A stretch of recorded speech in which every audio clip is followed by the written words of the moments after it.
ചെറുപ്പകാലത്ത് നമ്മൾ അനുഭവിച്ച സ്നേഹം കിട്ടായ്മ, വഴക്ക് പറയൽ, അടിപിടികൾ,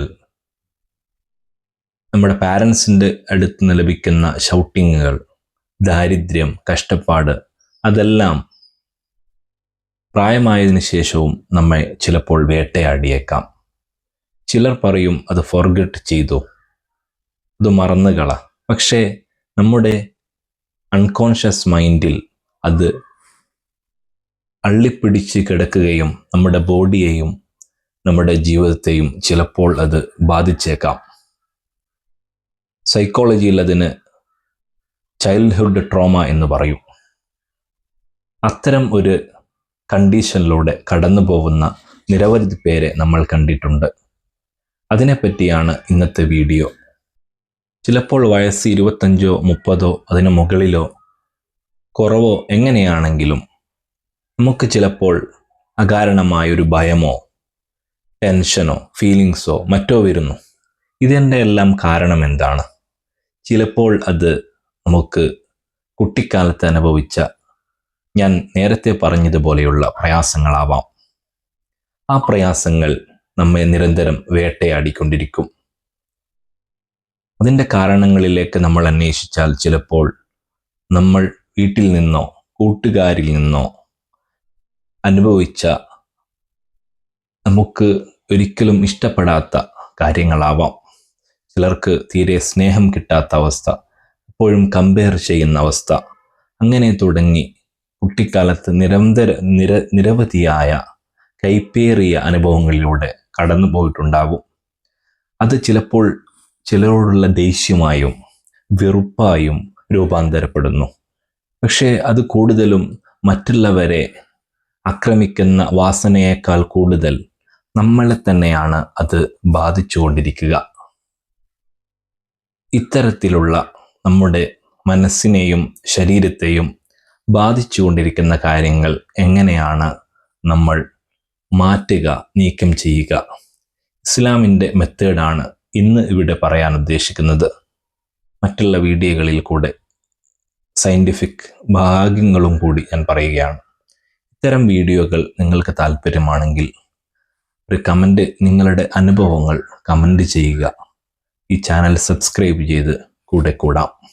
ഇത്തരം കാര്യങ്ങൾ, ഇത്തരം അനുഭവങ്ങൾ, ഇത്തരം ഒരു കണ്ടീഷനിൽ നിന്ന് നമുക്ക് എങ്ങനെ എസ്കേപ്പ് ആവാം, ഡീറ്റെയിലായി നമുക്ക് പരിശോധിക്കാം. ഒന്നാമതായി നമ്മൾ പറയുന്നത്, നീ അനാഥൻ അല്ല, അള്ളാഹു കൂടെയുണ്ട് എന്ന പോയിന്റാണ്. ഇതിന് നമുക്ക് ഡീറ്റെയിലായി പ്രവാചകന്മാരുടെ ചരിത്രം നമുക്കൊന്ന് അന്വേഷിക്കാം. ഒന്നാമതായി സയ്യിദന യൂസുഫ് അലൈഹിസ്സലാം. യൂസുഫ് അലൈഹിസ്സലാമിൻ്റെ ചരിത്രം ഏവർക്കും അറിയുന്നതാണല്ലോ. വിശുദ്ധ ഖുർആൻ കൃത്യമായി പറയുകയും ചെയ്തതാണ്. ചെറിയ പ്രായത്തിലാണ് തൻ്റെ സഹോദരന്മാർ തന്നെ അവരെ കിണറ്റിലെറിഞ്ഞത്. അതിനുശേഷം ചന്തയിൽ വെച്ച് അടിമയായി വിൽക്കപ്പെടുന്നു. അതിനുശേഷം ജയിലിൽ കിടക്കുന്നു. തുടങ്ങി നിരന്തരമായ ചൈൽഡ്ഹുഡ് കാലഘട്ടത്തിലാണ് സഹോദരന്മാരുടെ അടുത്ത് നിന്ന് നിരന്തരമായ പ്രയാസങ്ങൾ സഹിക്കേണ്ടി വരുന്നത്. പ്രവാചകർ സയ്യിദന മൂസ അലൈഹിസ്സലാമാണ്. മഹാനവറുകളെ ജനിച്ച ഉടനെ തന്നെ കൊന്നുകളയാനുള്ള ഓർഡറായിരുന്നല്ലോ ഉണ്ടായിരുന്നത്.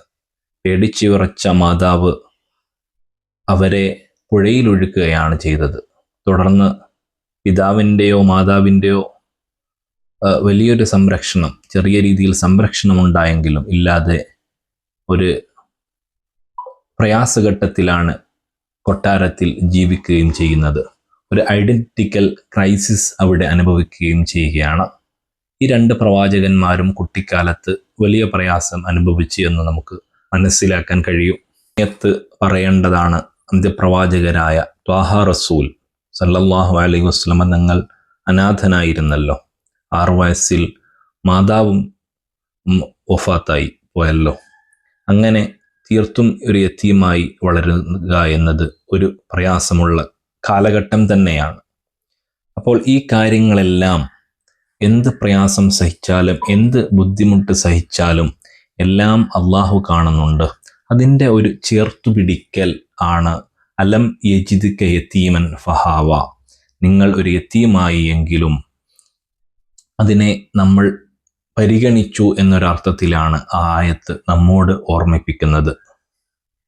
നമ്മൾ അനുഭവിച്ച പ്രയാസങ്ങൾ നമ്മൾ അംഗീകരിക്കുകയാണ്. ഞാൻ അത്തരത്തിലുള്ള പെയിൻഫുള്ളായ ഒരു സാഹചര്യത്തിലൂടെ കടന്നു പോയിട്ടുണ്ട്. പക്ഷേ അതിന് അള്ളാഹു എനിക്ക് മോചനവും രക്ഷയും പ്രതിഫലവും തരും എന്നുള്ള ഒരു പ്രതീക്ഷയാണ് ഒന്നാമതായി നമ്മൾ പുലർത്തേണ്ടത്. ട്രോമയുമായി ബന്ധപ്പെട്ട second point rewrite your story എന്നതാണ്.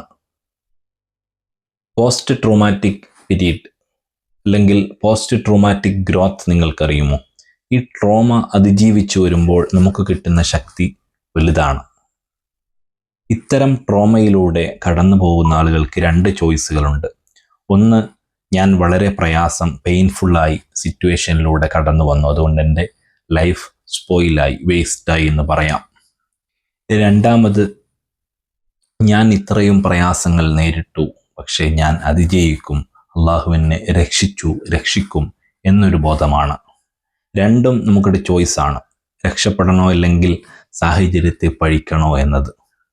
അവിടെയാണ് യൂസുഫ് നബി അലൈഹി ഇസ്ലാമിൻ്റെ സ്റ്റോറി നമുക്ക് ഖുർആനിൽ പറഞ്ഞു തരുന്നത്. ഒരുപാട് പ്രയാസങ്ങളിലൂടെ സഹിച്ചുപോയി അവസാനം യൂസുഫ് അലൈഹി ഇസ്ലാം എത്തിച്ചേരുന്നത് എവിടെയാണ്? അവിടെയുള്ള ഗവർണറായി മാറുകയാണ്, ഈജിപ്തിലുള്ള. ആ സമയത്താണ് സഹോദരന്മാർ യൂസുഫ് അലൈഹി ഇസ്ലാമിൻ്റെ അടുത്ത് വന്ന് സഹായം അഭ്യർത്ഥിക്കുകയും അങ്ങനെ നൽകുകയും ചെയ്യുന്നത്. ആ സമയത്ത് ഉള്ള ഒരു പരാമർശമാണ് ഖുർആൻ പറയുന്നത്. സഹോദരൻ ചോദിച്ചു, നീ യൂസുഫ് തന്നെയാണോ? ആ സമയത്ത് മറുപടി, അതെ, ഞാൻ യൂസുഫാണ്, ഇത് എൻ്റെ സഹോദരനാണ്, അള്ളാഹു ഔദാര്യം ചെയ്തു എന്ന് പറയുന്നു. ഇവിടെ നിങ്ങൾ ശ്രദ്ധിക്കൂ, അവിടെ മഹാനവറുകൾ പറഞ്ഞത് ഞാൻ യൂസുഫ്, ഇത് എൻ്റെ സഹോദരൻ, അള്ളാഹു ഞങ്ങൾക്ക് ഔദാര്യം കാണിച്ചു. അന യൂസുഫ് വഹാദ അഹി ഖദ് മന്നല്ലാഹു അലൈന എന്നാണ് അവിടെ പറയുന്നത്. അള്ളാഹു ഞങ്ങൾക്ക് ഔദാര്യം കാണിച്ചു, എന്നെ കിണറ്റിലിട്ടു എന്ന് പറഞ്ഞില്ല, അള്ളാഹു ഔദാര്യം കാണിച്ചു എന്നാണ് പറഞ്ഞത്. അപ്പോൾ ഇവിടെ ആ ഒരു ട്രോമയിൽ നിന്ന് പുറത്തു വന്ന് അതിജീവനത്തിൻ്റെ ഒരു സുന്ദരമായ ഒരു സാഹചര്യമാണ് നമുക്ക് കാണാൻ കഴിയുന്നത്. ഇനി മൂന്നാമത്തെ പോയിന്റ്, ആരാണ് നമുക്ക് രക്ഷകൻ? അത് അള്ളാഹുവാണ്. ഇത്തരം സ്നേഹശൂന്യതയോ അല്ലെങ്കിൽ പ്രയാസമോ അനുഭവിച്ച സാഹചര്യത്തിലൂടെ കടന്നുപോയ ഒരാളാണെങ്കിൽ നമ്മൾ ഏത് വയസ്സിലാണോ ഏത് സ്റ്റേജിലാണോ ഈ സമയത്ത് അള്ളാഹുവാണ് നമ്മുടെ രക്ഷകൻ എന്ന ഒരു ചിന്ത നമ്മുടെ മനസ്സിലേക്ക് വരികയും നമുക്ക് കിട്ടാതെ പോയ സ്നേഹം, നമുക്ക് കിട്ടാതെ പോയ സാഹചര്യങ്ങളെല്ലാം നമുക്ക് നിലവിലുള്ള സാഹചര്യത്തിൽ നമ്മൾ നേടിയെടുക്കാനും അത് റിഫ്രഷ് ചെയ്യാനും നമ്മുടെ മൈൻഡ് ഫോർഗെറ്റ് ചെയ്യാനും നമുക്ക് സാധിച്ചാൽ, നമ്മൾ അത്തരമൊരു മൈൻഡ് സെറ്റിലൂടെ കടന്നുപോയാൽ നമ്മുടെ ജീവിതം, നമ്മുടെ ക്യാരക്ടർ സമ്പൂർണ്ണമാവുകയും സന്തോഷമാവുകയും ചെയ്യും.